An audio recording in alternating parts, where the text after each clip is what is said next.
Hello बच्चों, आज हम कक्षा 10 से चैप्टर मतलब कि गद्य खंड सीखेंगे।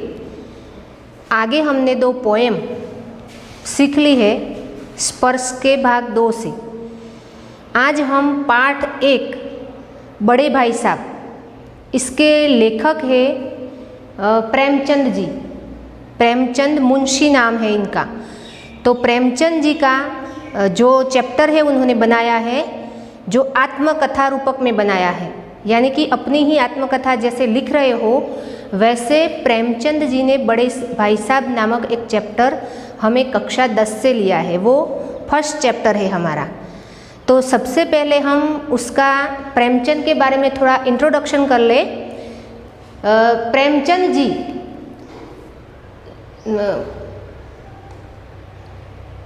ये है प्रेमचंद जी का पिक्चर। तो प्रेमचंद जी का जन्म 31 जुलाई को बनारस के करीब लम्ही गांव में जन्मे धनपत राय ने उर्दू में नवाब राय और हिंदी में प्रेमचंद नाम से लेखन कार्य किया। निजी व्यवहार यानी कि अपने व्यवहार से पत्राचार धनपत राय नाम से ही करते रहे। उर्दू में प्रकाशित पहला कहानी संग्रह सोजे वतन अंग्रेज सरकार ने जब्त कर लिया था। आजीविका के लिए स्कूल मास्टरी, इंस्पेक्टरी, मैनेजरी करने के अलावा इन्होंने हंस, माधुरी जैसे प्रमुख पत्रिकाओं का संपादन भी किया था। कुछ समय मुंबई की फिल्म नगरी में भी बिताया, लेकिन वह उन्हें रास नहीं आया, मतलब कि अच्छा नहीं लगा। यद्यपि उनकी कई कृतियों पर यादगार फिल्में भी बनी है। जो कृतियाँ इन्होंने बनाई थी प्रेमचंद ने, इन पर कुछ फिल्में भी बनी हैं। आम आदमी के दुख दर्द के बेजोड़ जीते रहे प्रेमचंद को उनके जीवन काल में ही कथा सम्राट, उपन्यास सम्राट कहा जाने लगा। उन्होंने हिंदी कथा लेखन की परिपाट पूरी तरह बदल डाली। जो हिंदी के लेखन थी वो उनकी जो कहानियाँ थी उन्होंने उसके जरिए उन्होंने बदल डाली थी। अपनी रचनाओं में उन्होंने उन लोगों को प्रमुख पात्र बनाकर साहित्य में जगह दी जिन्हें जीवन और जगत के केवल प्रताड़ना और लांछन ही मिले थे। 8 अक्टूबर 1936 में उनका देहावसान हुआ था। प्रेमचंद जितनी भी कहानियां लिखी वे सब मानसरोवर शीर्षक से 8 खंडों में संकलित है। उनके प्रमुख उपन्यास है, जो जाने माने उपन्यास है प्रेमचंद जी के, वो गोदान है, गबन, प्रेमाश्रम, सेवा सदन, निर्मला, कर्मभूमि, रंगभूमि, कायाकल्प और प्रतिज्ञा और मंगलसूत्र। ये प्रेमचंद जी का परिचय है। अब प्रेमचंद जी ने हमको आज ये चैप्टर दिया है सीखने के लिए बड़े भाई साहब। स्पर्श भाग 2 में बड़े भाई साहब नामक प्रेमचंद जी ने जो कहानी बनाई है वो आत्मकथा, यानी प्रेमचंद जी अपने बारे में लिखते हैं। तो प्रेमचंद जी बड़े भाई साहब नाम की जो कहानी है, तो यहाँ प्रेमचंद जी और अपने भाई साहब का सबसे पहले वो बताते हैं कि मेरे भाई साहब मुझसे 5 साल बड़े, यानी कि जो प्रेमचंद हैं तो प्रेमचंद से वो अपने भाई साहब 5 साल बड़े थे। 5 साल बड़े थे लेकिन केवल 3 दर्जे आगे थे। 3 दर्जे यानी 3 श्रेणी, 3 कक्षा आगे पढ़ते थे। 5 साल बड़े थे लेकिन 3 दर्जे आगे थे। उन्होंने उसी उम्र में पढ़ना शुरू किया था। दोनों ने साथ की उम्र में ही पढ़ना शुरू किया था, पर उनके भाई 2 साल फेल हुए होंगे, इसलिए वो 3 दर्जे आगे थे। 5 साल बड़े थे लेकिन वो 3 साल आगे थे। जब तालीम शुरू हुई उसके जल्दबाजी में काम लेना पसंद करते थे। इस भवन की बुनियाद, यहाँ पे लिखा है बुनियाद, तो बुनियाद यानी कि जो नींव होती है, जैसे मकान की नींव मजबूत बने तो उस पर हम इमारत अच्छी तरह से बना सकते हैं, उसी तरह यहाँ पे उनके बड़े भाई साहब थे, वो धीरे धीरे आगे जाना चाहते थे पर अपनी पकड़ नींव को बहुत मजबूत बनाना चाहते थे। बल्कि प्रेमचंद जी यानी कि जो आत्मकथा लिखने वाले हैं वो बताते हैं, वो छोटे भाई साहब हैं, वो बताते हैं कि वो जल्दबाजी से काम लेना पसंद करते थे और उनके भाई साहब वो काम पसंद न करते थे। जो काम करते थे वो ठीक अच्छी तरह से उसकी पकड़ मजबूत हो जाए, इसके बाद ही वो आगे जाए। 1 साल का काम 2 साल में करते थे, क्योंकि वो उसकी नींव को मजबूत बनाना चाहते थे। बुनियाद ही पुख्ता हो, मकान कैसे पायदार बने, वो इस मामले में अच्छी तरह से उसके मन में ऐसा ही ठोस बन गया था कि मेरी नींव मजबूत बने, भले मैं धीरे धीरे आगे जाऊंगा। अब यहाँ प्रेमचंद जी बताते हैं कि मैं छोटा था, वह बड़े थे, उम्र मेरी 9 साल की थी, वह 14 साल के थे। उन्होंने मेरी तमीज़ और निगरानी का पूरा और जन्मसिद्ध अधिकार था, क्योंकि हम देखें कि बड़े भाई होता है वो छोटे भाई की निगरानी रखना उसका हक बनता है। तो यहाँ भी ऐसी ही मेरी शालीनता इसी में थी कि उनका हुक्म को कानून समझूं। छोटे भाई साहब भी ऐसा ही मानते थे कि जो बड़े भाई साहब मुझे बोलेंगे वो नियम सब रूल्स में फॉलो करूँगा। वह स्वभाव से बड़े अध्ययनशील थे, पढ़ने में ही उसका मन लगता था, हरदम किताब खोले बैठे रहते थे, शायद दिमाग को आराम देने के कभी कॉपी पर। ये बड़े भाई साहब थे, वह कैसे थे कि पूरे दिन पढ़ाई में ही अपना मन लगाया करते थे। कभी दिमाग को थोड़ा आराम देना चाहते थे तो वो बाहर नहीं खेलने जाते थे, वो कॉपी अपनी बनाते थे, जहाँ पढ़ते थे उस पर थोड़ी इधर उधर पक्षी के चित्र बना लेते थे, बिल्ली के, कुत्ते के, ऐसे चित्र बना लेते थे। और कभी कभी उसमें से भी एक नाम या शब्द या चित्र बनता था। ऐसा उनका अध्ययनशील स्वभाव था कि फालतू टाइम वेस्ट करना चाहते ही नहीं थे बड़े भाई साहब। तो एक बार ऐसा हुआ कि छोटे भाई साहब ने देखा कि मेरे भाई साहब ने ये कुत्ते या बिल्लियों के चित्र बनाए हैं, तो बहुत मुसीबत से उसे फिर समझ में आया कि मेरे भाई ने क्या लिखा था वहाँ, राधे श्याम श्रीयुत राधे श्याम। 1 घंटे तक आत्मकथा लिखने वाले प्रेमचंद ने देखा कि वो क्या बना रहे थे, बस कुछ ऐसे चित्र बनाए थे, उसमें क्या नाम लिखा था, श्रीयुत राधे श्याम। ऐसा अध्ययन पक्का अध्ययन करते थे उसके बड़े भाई साहब। फिर कभी कभी आदमी का चेहरा भी उसमें बना हुआ निकलता था। तो यहाँ पे वह 9वीं जमात में थे, वे 5वीं में थे। रचनाओं को समझना मेरे लिए छोटा मुँह बड़ी बात थी, यानी कि जो भाई काम करते थे उसकी रचनाओं को समझना छोटे भाई के लिए बड़ी मुसीबत की बात थी। अब छोटे भाई साहब कैसे थे, उनका जी तो पढ़ने में बिल्कुल लगता ही नहीं था। दोनों भाई छात्रावास में रहते थे, यानी कि हॉस्टल में रहते थे। दादाजी उनको पैसे भेजते रहते थे उनके खर्च के लिए। तो यहाँ पे छोटा भाई क्या कह रहा है कि मेरा जी पढ़ने में बिल्कुल न लगता था। 1 घंटा जो किताब लेकर बैठते थे तो बाहर खिड़की से झांकते थे, बच्चे खेल रहे हैं, तो फिर उनका मन बाहर ही दौड़ा चला जाता था। फिर बाहर चले जाते थे, 4 दीवारी पर चढ़कर नीचे अंदर बैठकर उसको अच्छा नहीं लगता था। कभी फाटक पर सवार आगे पीछे चलाते हुए मोटर कार का आनंद ले लेते थे। फिर वो उसका जब खेल कर वापस आते थे छोटे भाई साहब, तो उनका पहला सवाल क्या था बड़े भाई साहब का, हर बार यही सवाल उठता था। ये रहा सवाल उनका कि कहाँ थे। जब खेल पूरा करके छोटे भाई साहब घर पे आते थे, तब सबसे पहला सवाल बड़े भाई साहब यही पूछते थे, कहाँ थे। हमेशा यही सवाल इसी ध्वनि में हमेशा पूछता था, और जवाब कुछ नहीं देते थे छोटे भाई साहब, केवल मौन। अपने भाई के सामने बोलने का हिम्मत ही नहीं होता उसका। और बड़े भाई साहब पूरा लेक्चर देते थे, ऐसे अंग्रेजी पढ़ोगे तो तुम कैसे पास कर सकोगे।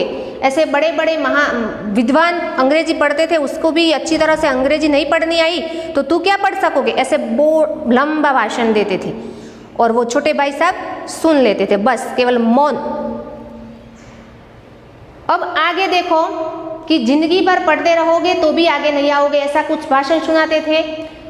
पढ़ने के लिए तो रात दिन आंखें एक करनी पड़ती है, आंखें फोड़नी पड़ती है, ऐसे सब कुछ भाषण देने के बावजूद आगे वो छोटे भाई साहब कुछ बोलते ही नहीं थे।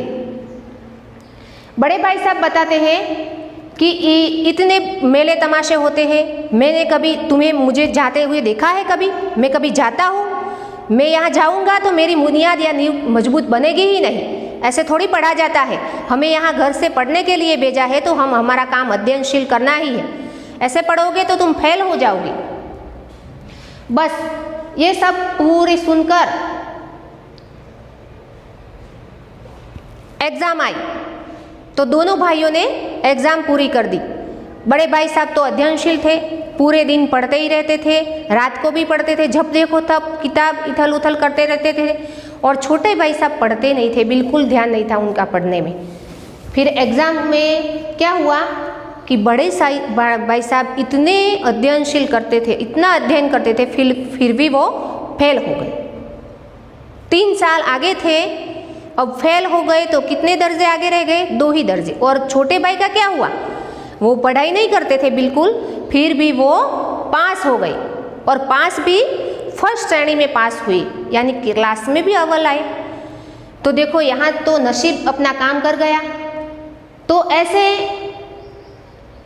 एक बार परीक्षा हो गई तो इनमें पास हो गए, तो वो अपना मन ऐसे लग गया, फिर बात खेलने में लग गया कि मैं तो पास हो जाऊंगा, ये तो इजी है, सब कर लेना। पर अब भी वो अपने बड़े भाई साहब छोटे से यही बता रहे हैं कि एक बार अपने नसीब से पास होने से कुछ नहीं बनेगा। एक बार मैं फेल हुआ हूँ पर मेरी नींव मजबूत है, मेरा अध्ययन कार्य बहुत ही अच्छा है, तुम आगे आओगे मेरे दर्जे में तब तुम्हें पता चलेगा। अब भी यही सिखा रहे। अब क्या है, छोटे भाई साहब ऐसा मन में निश्चय कर लेते हैं, बोलते तो कुछ है नहीं, वो तो केवल मौन ही रहते हैं बड़े भाई के सामने। अब क्या मन में निश्चय कर लेते हैं कि आज तो मेरे बड़े भाई साहब ने मुझे डांटा है, एक बार तो मैं पास हो गया हूँ, अब अगली साल न हो तो मुझे बहुत ज़्यादा डांट सुननी पड़ेगी। भाई साहब तो हर रोज़ सुनाते थे, दादाजी के पैसों से तुम खेलते रहते हो, बस यूं ही पैसे बिगाड़ते रहते हो। तो फिर उन्होंने मन में क्या निश्चय किया, अब तो मैं टाइम टेबल बना दूंगा पढ़ने का, जैसे आप सब बच्चे बनाते हैं ना, मम्मी पापा बोलते हैं, स्कूल में से टीचर बोलते हैं कि तुम अपना टाइम टेबल बना लो, ऐसे खेलते जाओगे तो इतने सब्जेक्ट कैसे कर पाओगे, इतना कोर्स है आपका।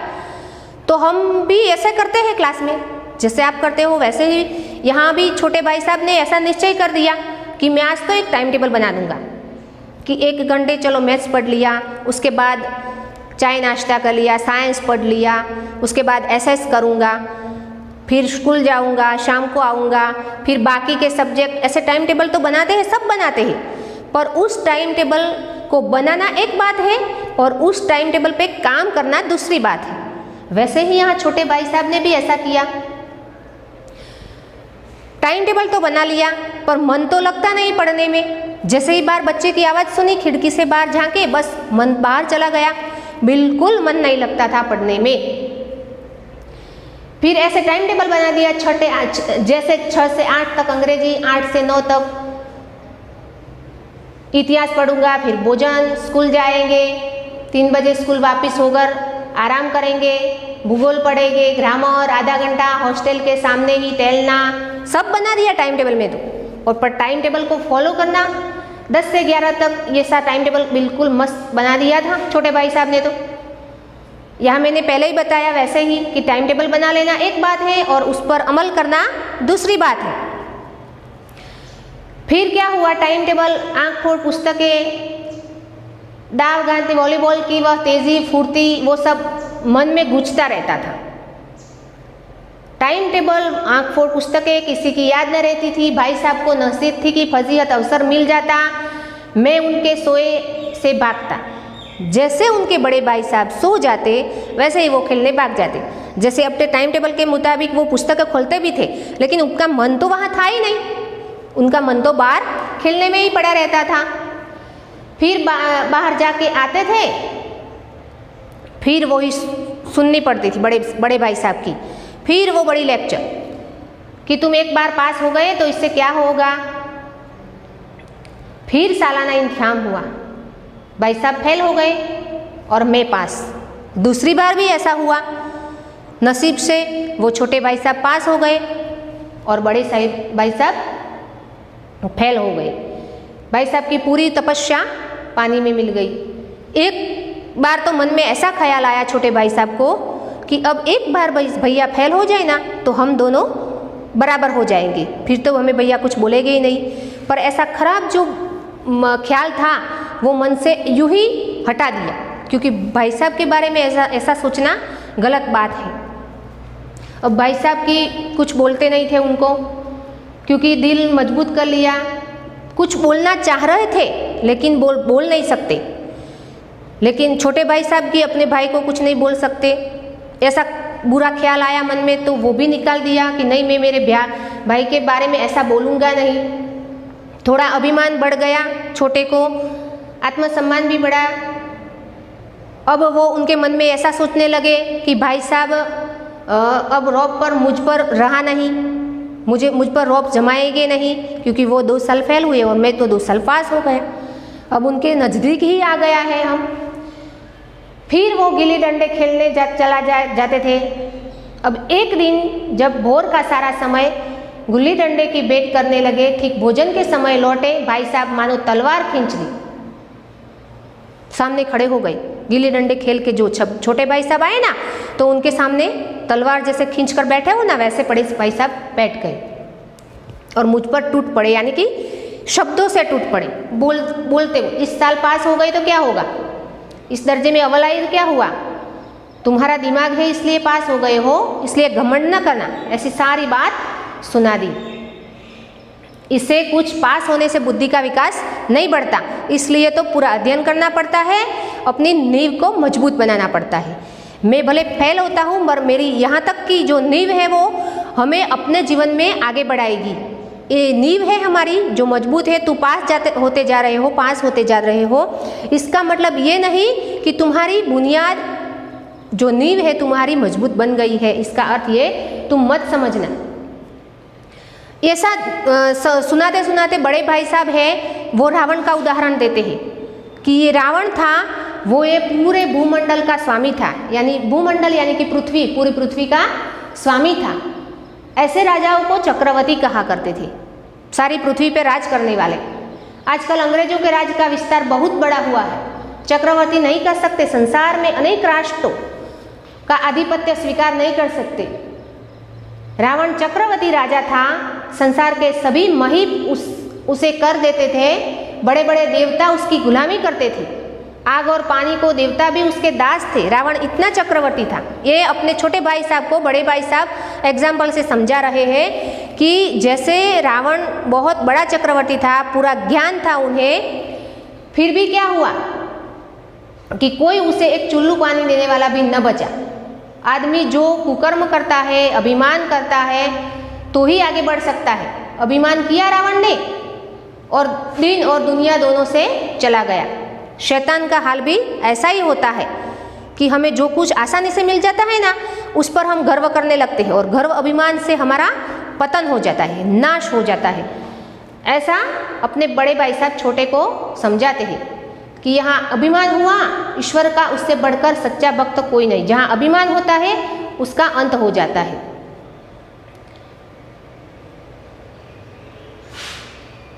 अब बड़े भाई साहब केवल एक दर्जा पास किया तो इससे क्या, तुम्हारा सिर फिर गया, तुम अभिमान में आ गए, अंधे के हाथ बटेरे लग गए। लेकिन आसानी से मिल जाना, कुछ जो आसानी से मिल जाता है, इससे बोलते हैं अंधे के हाथ बटेर लग जाना। मगर बटेर केवल एक बार हाथ लग सकती है, बार बार नहीं। हमारा नसीब बार बार साथ नहीं देता, उसके लिए मेहनत करनी पड़ती है। मेरे फेल होने पर मत जाओ, यानी कि मैं फेल हुआ हूँ तो इसका मतलब ये कि तुम घमंड करके अपना अध्ययन ही करना छोड़ दो, ऐसा मत करो तुम। तो ऐसा सब कुछ समझाते हुए बताते हैं आगे कि और ज्योमेट्री तो बस खुदा ही बना है, अ ब ज की जगह अ ज ब लिख दिया। जैसे कि ये एग्जाम्पल से समझा रहे कि अ ब ज का अर्थ अलग है और अ ब ज का अलग अर्थ है। ऐसे बड़े भाई साहब अलग अलग उदाहरण देते हुए अपने छोटे भाई साहब को बता रहे हैं कि ऐसे करने से हम एक बार नसीब से पास हो गए तो इसका मतलब ये नहीं कि ये लिख दिया तो सारे नंबर कट जाएंगे, कई नहीं दिया तो कोई, हमें ये दोनों का अर्थ अलग अलग मालूम होगा, तभी हमें सार्थक में अध्ययनशील किया है, ये बात है। दाल भात रोटी खाई, भात दाल रोटी खाई, इसमें क्या रखा है?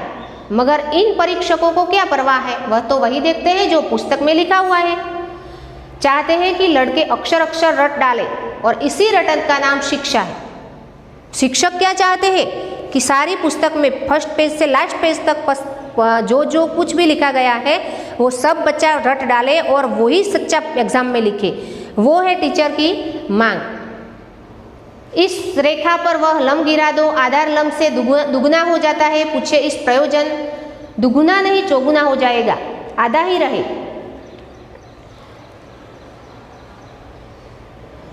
अब बड़े भाई साहब बता रहे हैं कि कह दिया समय की पाबंदी पर एक निबंध लिखो, 2-4 पन्ने कम न हो। अब आप कॉपी सामने वाले खोले, कलम हाथ में लिए, उसके नाम को रोइए। कौन नहीं जानता कि समय की पाबंदी बहुत अच्छी है, इसमें आदमी के जीवन पर संयम आ जाता है, दूसरों का उस पर स्नेह होने लगता है, उसके कारोबार में उन्नति होती है। लेकिन इस जरा सी बात पर 4 पन्ने कैसे लिखे, मतलब कि जैसे हमको एक पूरी कहानी मिली है और उस कहानी का सार हमें लिखना बताया जाए और वो हम अच्छी तरह से लिख सकें तो सही अर्थ में हम पढ़े हैं वैसा मालूम होता है। कोई एक शब्द पे या कोई एक हमें ऐसे मिल रहा है, उस पर हम ऐसे गोल गोल 4-5 पन्ने लिख जाए तो उसका अर्थ ये नहीं कि हम सही अर्थ में पढ़े।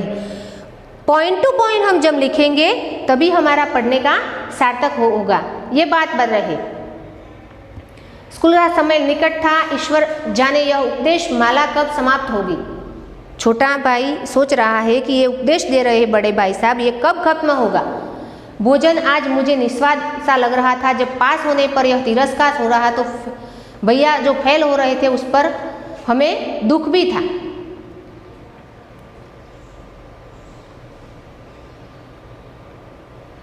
देखो लास्ट में फिर सालाना इम्तिहान हुआ, कुछ ऐसा संयोग हुआ, फिर मैं यानी कि छोटे भाई साहब पास हो गए और भाई साहब फिर फेल हो गए। मैंने बहुत मेहनत नहीं की थी पर न जाने कैसे दर्जे में अव्वल आ गया। मुझे खुद अचरज हुआ, भाई साहब ने प्राणांतक परिश्रम किया था, यानी कि एंड तक उन्होंने बहुत मेहनत की थी, परिश्रम किया था। एक एक शब्द चाट गए थे, यानी कि एक एक शब्द का रटन कर लिया था, सारी पुस्तक पढ़ ली थी उन्होंने। 4 बजे भोर से उधर 6 से 9:30 तक स्कूल जाने के पहले मुंद्रा कांतिहीन हो गई, मगर बेचारे फेल हो गए। बहुत चिंता तो होती थी छोटे भाई साहब को कि मेरे भैया इतनी मेहनत करते हैं फिर भी फेल क्यों हो जाते हैं। नतीजा सुनाया तो वो रो पड़े। अब लास्ट में भैया क्या करते हैं, बड़े भाई साहब रो पड़ते हैं और साथ साथ में छोटे भाई साहब की भी रोने लगे। तो पास होने की जो खुशी थी छोटे भाई साहब की वो आधी हो गई, क्योंकि बड़े भाई साहब फेल हो गए। इतनी मेहनत के बावजूद भी फेल हो गए तो क्या होगा। तो दोनों भाई रो पड़े, दोनों निराश हो गए। उसके पास होने का उसको आनंद भी चला गया, खुशी नहीं रही। लास्ट में 1 दर्जे का अंतर हो गया था। अब भाई साहब 1 साल फेल हो जाए, मैंने बताया वैसे ही, अब 1 साल भाई फेल हो जाएगा तो मेरे साथ मेरे दर्जे में आ जाएगी। तो ऐसा खोटा जो ख्याल था मन में से निकाल दिया। अब क्या हुआ, लास्ट में एक दिन संध्या का समय था, हॉस्टल से दूर में एक कनकोआ यानी कि पतंग लूटने के बेताश दौड़ रहा था। आंखें आसमान की ओर थी, क्योंकि छोटे का तो मन बाहर ही घूमता रहता था। मन उस आकाशगामी पथिक की ओर जो मन गति से झूमता पतंग की ओर चला जाता था। सहसा क्या हुआ, बड़े भाई साहब से मेरी मुंह बेड़ हो गई। शायद बाजार से लौट रहे थे, उन्होंने वही हाथ पकड़ लिया और उग्र भाव से बोले, इन बाजारी लोड़ों के साथ थैले में कनकोई के खेलते दौड़ते रहते हो, तुम्हें शर्म नहीं आती। अभी बोलने लगे हैं, तुम्हें इसका भी कुछ लिहाज नहीं कि अब नीची जमात में नहीं हो बल्कि 8वीं जमात में आए हो। अब वे 8वीं जमात में आ गए छोटा, तो अब वो भाई उसे बाहर ही बोलता है। जब पतंग लूटने बच्चों के साथ दौड़ रहे थे वही ही उसको झाड़ दिया और मुझसे केवल 1 दर्जा नीचे हो। आखिर आदमी को कुछ तो अपनी पोजीशन का ख्याल रखना चाहिए ना, कि अब तुम आगे आ गए हो। एक जमाना था कि लोग 8वां दर्जा पास करके क्या क्या बनते थे। पहले के जमाने में लोग 7वीं 8वीं पास करके नायब तहसीलदार भी बनते थे, मैजिस्ट्रेटी सुपरिटेंडेंट भी होते थे पहले के जमाने में। अब क्या है, अब सब अपोजिट हो गया है इससे। 12वीं पास करो, 5 साल कॉलेज करो तो भी अभी कुछ नौकरी धंधे मिलते नहीं। ये बड़े भाई साहब छोटे को समझा रहे।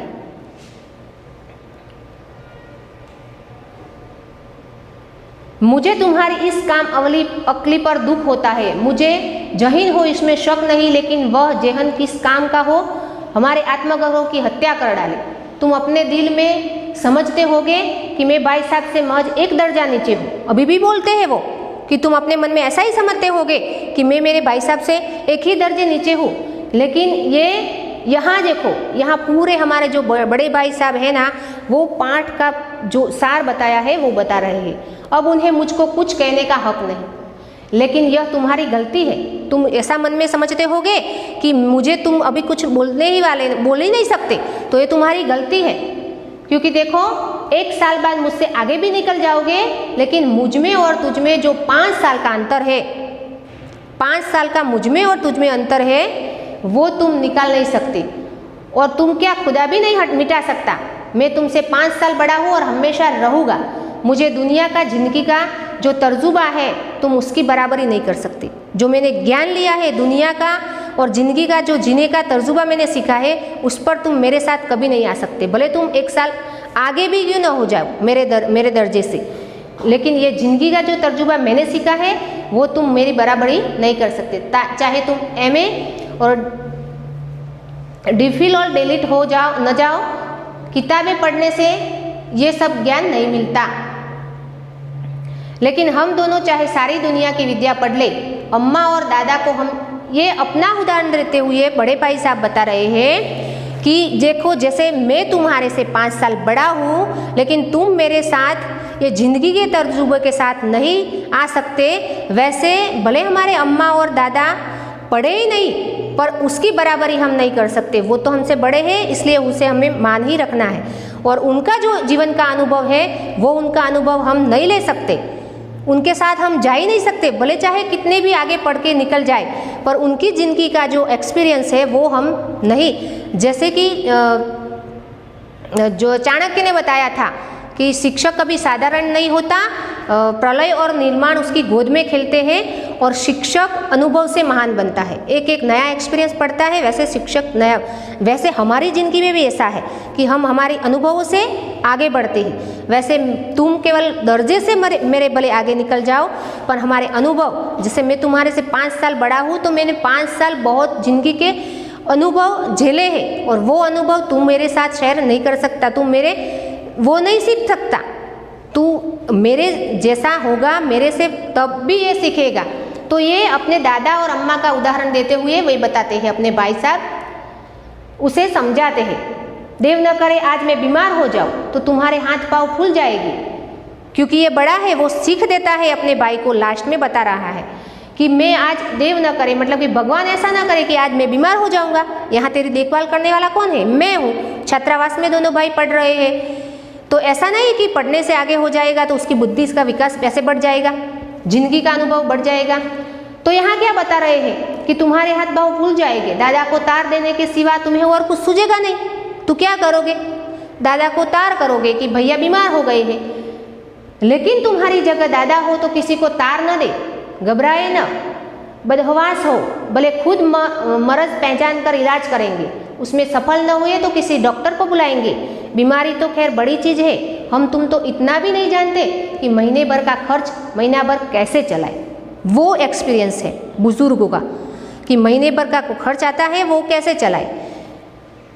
जो कुछ दादा बेचते हैं हम 20-22 तक खर्च कर डालते हैं, और फिर पैसे को मुझताज हो जाते हैं, नाश्ता बंद हो जाता है, धोबी और नाई से हमें मुंह चुराना पड़ता है क्योंकि पैसे खत्म हो गए हैं और देना बाकी है।